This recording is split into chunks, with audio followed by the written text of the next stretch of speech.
आणि आता महाराष्ट्र केसरी स्पर्धेसंदर्भातली एक महत्त्वाची बातमी। महाराष्ट्र केसरी स्पर्धेत गोंधळ घातल्यानं अखेर शिवराज राक्षेवर कारवाई करण्यात आलेली आहे। 3 वर्षांसाठी त्याचं निलंबन करण्यात आलेलं आहे।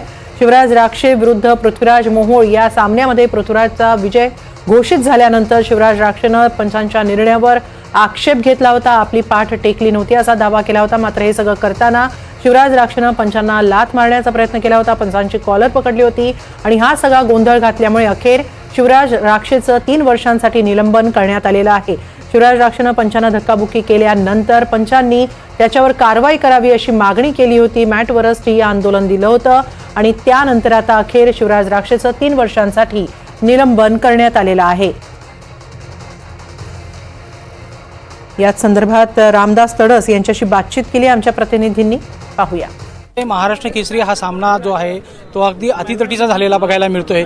त्याच पद्धतीनं या ठिकाणी शिवराज राक्षे आहेत त्यांनी या ठिकाणी आक्षेप घेतला होता। त्यांचाही या ठिकाणी वाद झालेला आहे। गायकवाड जे पैलवान आहेत त्यांनी या ठिकाणी आक्षेप काय नेमकं कारवाई करण्यात आलेली आहे, कशा पद्धतीनं आता रेफरींचा निर्णय आहे। 67वी महाराष्ट्र केसरी कुस्ती स्पर्धा ऐतिहासिक स्पर्धा झाली। संग्राम जगताप यांनी म्हणजे कधी न झालेली स्पर्धा या ठिकाणी घेतली। लोकांचा उत्साह, परंतु सेमी फायनल मध्ये शिवराज आणि मोहोळ यांची जी कुस्ती झाली त्या कुस्तीमध्ये पंचाने जो निर्णय दिला, मॅच चेअरमन, पंच, साईड पंच या सर्वांचा निर्णय एक होता की मोहोळ जिंकला, त्याप्रमाणे त्यांना विजयी घोषित करण्यात आलं। परंतु शिवराजनी जो पंचासोबत वाद केला, त्याला लाथ मारली। आखरी पंच हे परमेश्वर राहते, ते कोणाचे राहत नाही। जे आहे संयुक्तिक तेच त्यावेळी देते। पण तू हे बरोबर नाही का, खेळाडूनं असं करणं हे काही बरोबर नाही आहे। खेळाडू वृत्तीनं आपण खेळ खेळला पाहिजे, हार जीत हे जीवनात होतेच आहे। म्हणून आम्ही त्याला 3 वर्षासाठी सस्पेंड केलं। त्याचप्रमाणे गायकवाडनी जे वर्तणूक केली, मधातूनच कुस्ती सोडली आणि शिवीगाळ केली, पंचाला शिवीगाळ केली, त्याच्या अंगावर धावून आले, आमच्या कार्याध्यक्षाला शिवीगाळ केली, त्यांच्या अंगावर धावून आले, हे संयुक्त नाही आहे।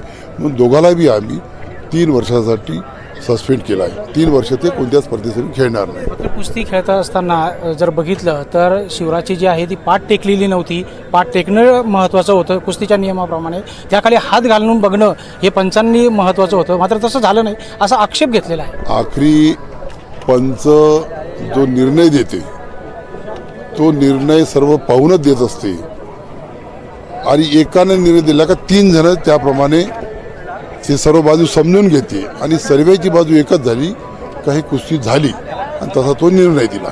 त्यांचं म्हणणं होतं की ऑब्जेक्शन जे होतं तेच नोंदवलं गेलं नाही। काय हारणाऱ्या लोकांना असं वाटतं की मीच जिंकलो अशी राहते, पण आखरी पंचाचा निर्णय आपण मान्य करतो ना, कोणत्याही गेममध्ये करतो, कोणत्याही खेळामध्ये करतो। हे होते आपल्यासोबतचे महाराष्ट्र केसरी महाराष्ट्र कुस्ती संघाचे अध्यक्ष। त्यांनी सांगितलेले आहे की हे जे दोन्ही वाद करणारे जे मल्ल आहेत त्यांना 3 वर्षासाठी जे आहे ते निलंबित करण्यात आले आहे। सुनील दवंगे, NDTV मराठी, अहिल्यानगर। दरम्यान या स्पर्धेतला गोंधळ काही अद्याप संपलेला नाहीये। महेंद्र गायकवाड याचंही 3 वर्षांसाठी निलंबन करण्यात आल्यानंतर महेंद्र गायकवाडच्या समर्थकांनी जोरदार गोंधळ घातलेला आहे आणि त्यामुळे पोलिसांना सौम्य लाठीचार्ज करावा लागलेला आहे। तसंच शिवराज राक्षेचंही 3 वर्षांसाठी निलंबन झालेलं आहे। महेंद्र गायकवाड याच्यावरही कारवाई झालेली आहे। महेंद्र गायकवाड आणि पृथ्वीराज मोहोळ यांच्यात अंतिम सामना रंगला होता मॅटवर।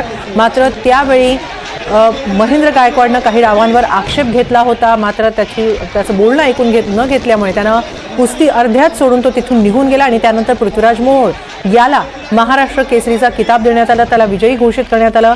यानंतर संतापलेल्या महेंद्र गायकवाडच्या समर्थकांनी तिथंच गोंधळ घालायला सुरुवात केली।